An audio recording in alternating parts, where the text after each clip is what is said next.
નમસ્કાર દર્શક મિત્રો, @ગુજરાતમાં આપનું સ્વાગત છે। ડેડિયાપાડાના ધારાસભ્ય ચેતર વસાવા હાલમાં ખૂબ જ ચર્ચામાં ચાલી રહ્યા છે। એ પછી જનતા રેડ કરવા જાય કે પછી અધિકારીઓને ખખડાવે, સ્કૂલે જઈને શિક્ષણ જગતની વાસ્તવિકતા દર્શાવે તો ક્યારેક અનેક વિડીયો રિલીઝ કરીને દારૂબંધી કાયદાના ધજાગરા ઉડતા હોય તેવી વાતો કરતા રહે છે। ત્યારે હાલ ફરી એકવાર ચેતર વસાવા ચર્ચામાં આવ્યા છે। આમ આદમી પાર્ટીના કાર્યકારી અધ્યક્ષ અને ડેડિયાપાડાના ધારાસભ્ય ચેતર વસાવાએ દાહોદ ખાતે મુલાકાત લીધી હતી, જેમાં દાહોદ સર્કિટ હાઉસ ખાતે આમ આદમી પાર્ટીના આગેવાનો તેમજ કાર્યકર્તાઓ સાથે મીટિંગ યોજાઈ હતી।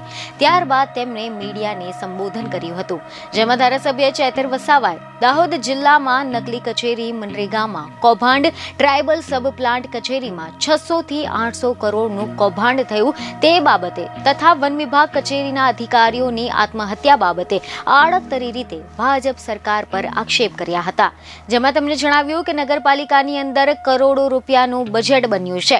ગવર્મેન્ટે નાણાકીય જોગવાઈ કરી છે, પરંતુ નગરપાલિકાના પ્રમુખ વહીવટ કરતા તમામ સમિતિના ચેરમેનના આંતરિક ઝઘડાઓના કારણે દાહોદની પ્રજાને અનેક સમસ્યાનો સામનો કરવો પડી રહ્યો છે, જેમાં રોડ રસ્તાઓથી સમસ્યાથી લઈને વીજળીની સમસ્યા જેવી અનેક સમસ્યાનો સામનો કરવો પડી રહ્યો છે।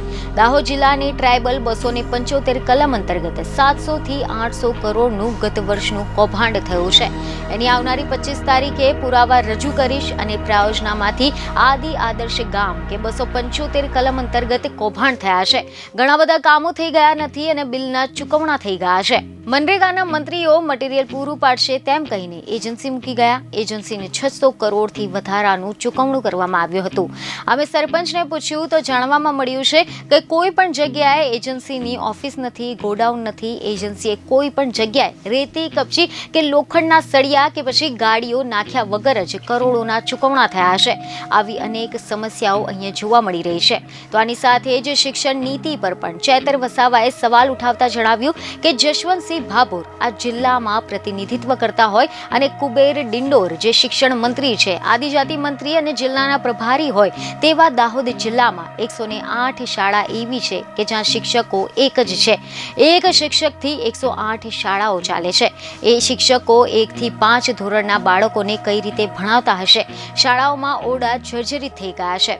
હાલ ગુજરાત અને કેન્દ્ર સરકારની national education society for tribal student સંસ્થાએ ભરતી કરી છે, જેમાં 147 જેટલી શાળાઓમાં આચાર્ય સહિત 15 જેટલો સ્ટાફ મૂકવામાં આવ્યો છે અને આ તમામને ગુજરાતી લખતા, વાંચતા કે બોલતા નથી આવડતું। આદિવાસી નેતાઓ જ આદિવાસીનું શોષણ કરી રહ્યા છે।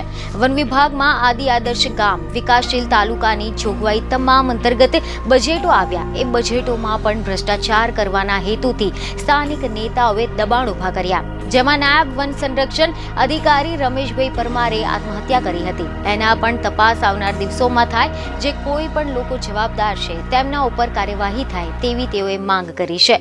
બીજને ખબરો સાથે ફરી મળીશું। ધન્યવાદ।